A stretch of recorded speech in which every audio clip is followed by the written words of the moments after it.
Ben, moi bo día a todos e todas as persoas que nos estedes escoitando a través do streaming nesta rolda de prensa hoxe, onde, Compostela Aberta quere anunciar unha das iniciativas que vai a levar ao vindeiro pleno ordinario. Neste caso, trátase dunha moción que pon o foco precisamente na necesidade de renovar o compromiso nas políticas feministas para o Concello de Santiago de Compostela, non? Entendemos que, independentemente de que se este nunha situación de pandemia, de crise sanitaria, social e económica, tamén danos a sensación que esta mesma crise está funcionando, como noutros eidos, de excusa para estar dando pasos atrás tamén nas políticas de igualdade. Non pasou máis de ano e medio de mandato. Reitero, vivimos unha situación excepcional e esa situación excepcional de crise somos conscientes de que afecta de maneira máis importante ás mulleres, afecta de maneira importante en retornos negativos en todo o que ten que ver co económico, en todo o que ten que ver cos cuidados e, por suposto, en todo o que ten que ver coa vulnerabilidade de moitas mulleres respecto ás violencias machistas. Por lo tanto, saúde, emprego, conciliación familiar, vida persoal e laboral son efectos que están, dende o noso punto de vista, chegando de maneira máis particular e dura ás mulleres.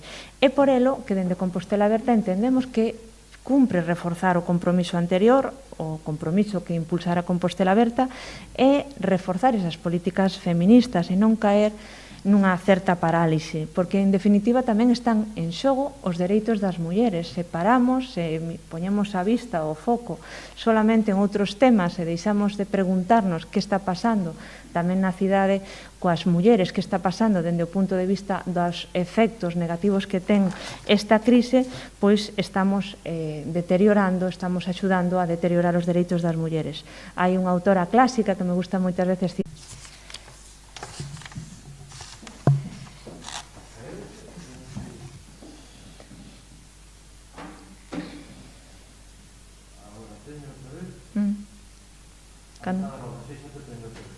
Vale, bueno, non pasa nada, continuamos. Houve unha pequena caída telemática.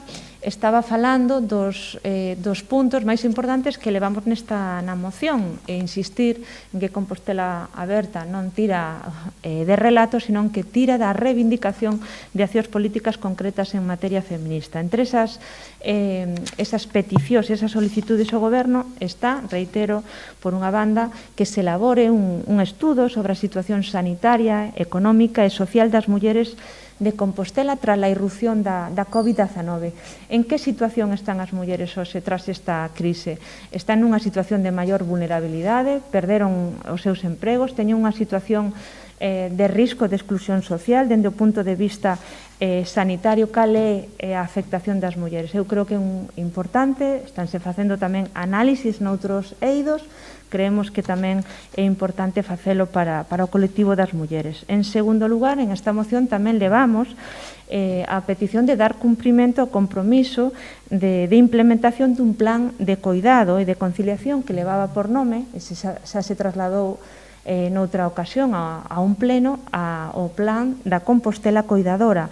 É un plan claramente centrado. Compostela Aberta leva insistindo moitos meses nas políticas públicas de coidado, na responsabilidade dos coidados.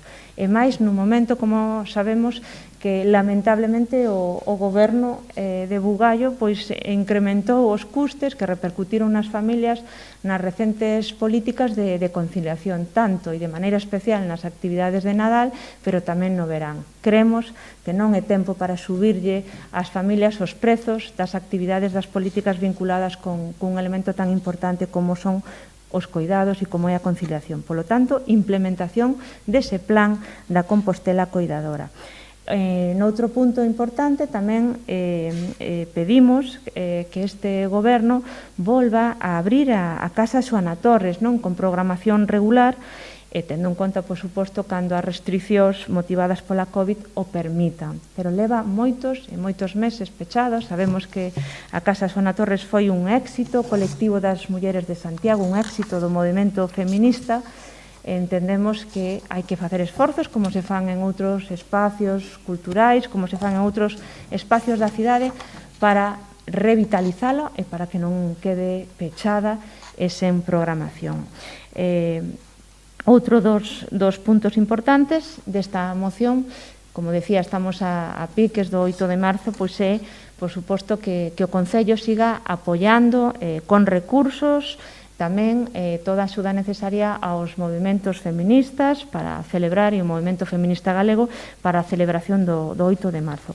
Hai toda unha serie de puntos complementarios que tamén pois poñemos o foco na obrigación que ten a Xunta de achegar estructuras, infraestructuras, como podría ser unha casa de acollida, unha solución habitacional para as mulleres en Compostela, que cada ano nos orzamentos da Xunta Compostela Aberta lle exixe e nunca dá resposta.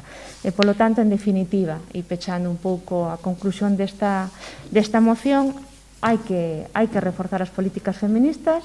Entendemos que hai unha parálise das mesmas, que se están dando pasos atrás e que a excusa da COVID pois tamén chega a este espazo e, en definitiva, está chegando o espazo das mulleres que entendemos que están sufrindo de maneira máis importante esta crise económica, sanitaria e social. E nada máis, se tendes algunha cuestión.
Bueno, pois nada, deixámola aquí. Moitas grazas por asistir a esta rolda e que teñades